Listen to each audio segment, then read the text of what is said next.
First of all, thank you everyone for coming here this evening. Thank you so much.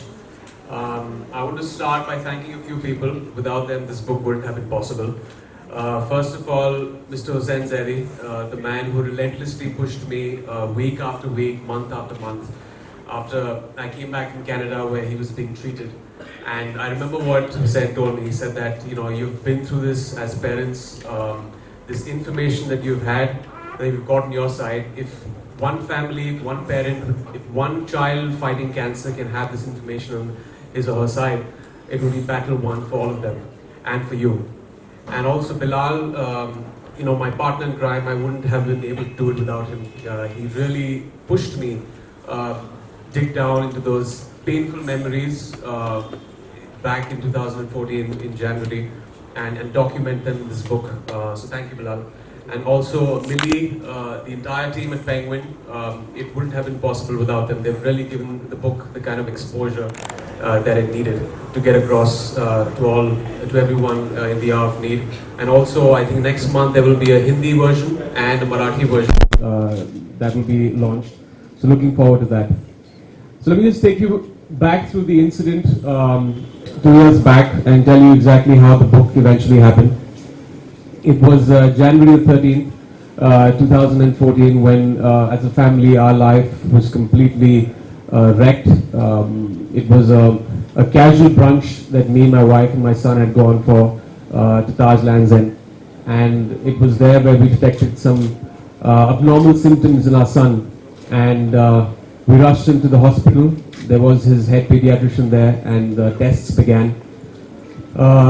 There was a conversation that we had 2 weeks back. We didn't want, we were delaying a simple blood test for the hemoglobin because we didn't want our child to go through physical trauma when a needle went into his arm. And here in this hospital, there was needle after needle jabbed into his arm and doctors trying to get to the bottom of the problem. Anyways, that nightmarish of a day ended. We went back home and I went onto the internet to do my own research. And I typed out his symptoms, and what I was confronted with on one website really tore my heart apart. It said the dreaded C word, and below that there were a list of other diseases. And I remember going to sleep that night. Before that I prayed to God and I said that please don't let this be cancer, please don't let this be cancer. But next day our worst fears manifested. His chest x-ray and his blood tests were normal, but in his sonography there was a tumor the size of a seasoned ball that was growing on top of his left kidney. And I remember seeing it on the sonography machine, this dark grey haze. For those of you who don't know what that is, that's a Wilms tumor. It's a very rare case of kidney cancer that happens to a minuscule percentage of kids. Of all pediatric cancers, roughly around 2 to 3%, and he happened to be part of that unfortunate percentage of kids. If you've had someone close to you being diagnosed with this disease, you know what the next couple of weeks, months, and possibly years are like. You're hearing things like staging, pathology, chemotherapy, remission, radiation. And it was very frightening for us back then because we didn't know the staging of the cancer. And even these cancers are divided into two subgroups, which is favorable and unfavorable. God forbid a child has unfavorable, the chemotherapy does not work. But God was, I guess, very kind. In the next week after the surgery, we realized it was a favorable cancer. And we as parents and family, we fought hard for 7 months. We took him to Toronto for his treatment, chemotherapy. And through this entire phase, and this is how the book actually started, somewhere it started seeding in my mind, that there was this fear in me, and there's a fear that in most of cancer patients and parents, a fear that when the chemotherapy is being administered, you feel the job is being done, that something is fighting the disease. But what happens once that stops? Doctors and oncologists didn't give me the right answer. They didn't give me the answer I wanted to hear. They told me that, take the chemotherapy, fingers crossed it won't come back. Because there is recurrence in cancer, there is a 5-year survival rate. So I started doing my own research, and turned out some great information which was going to help us out was that roughly 90% of cancers were lifestyle related, and a small percentage of cancers were genetic, which means that we could have fought this, we can fight it, And there are a lot of things that come into play. There is obviously lifestyle is what, when you come to cancer, when you come to terms with why cancer happens. The air we breathe, the food we eat, the water we drink, the stress levels, all of this contributes to an abnormality in the body. And we put Ayaan on a very, very good diet. He's probably the only 6-year-old who has a vegetable smoothie. I can't have it. So he really, I guess, worked his way himself to cure himself of this disease. And, it's statistically they say that roughly by 2030 there will be 4 in 5 people who will have cancer. And that's a very alarming rate for our country. That means probably everyone in this room at some point of a time with our given diets and lifestyle are candidates to get this disease. So I felt once Hussein came to me and Bilal came to me and they said that, you have to get this information out to people.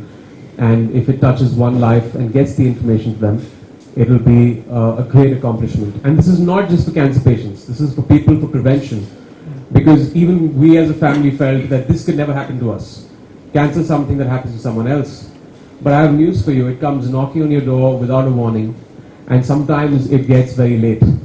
So I would advise everyone to go out and read this book. We have put the last 3 chapters, which are about what you can eat and what you can avoid to reduce your probability of getting this disease. Something that oncologists will not tell you.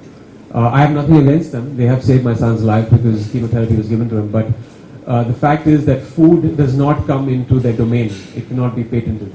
So that's why pharma companies will never say, if you have curcumin, for example, it can help you fight heart disease and cancer. So all these things have been documented in this book. So I hope everyone gets to read it. And over to Bilal. I think exactly or slightly over a year ago at this very place we had launched my book, and exactly the 3 people. Today we have a little addition, and that's Ayaan, because of whom this book is possible. I think Ayaan serves as an inspiration to pretty much everyone out here in this room. He's so cheerful. He's just like the coolest kid you can be around.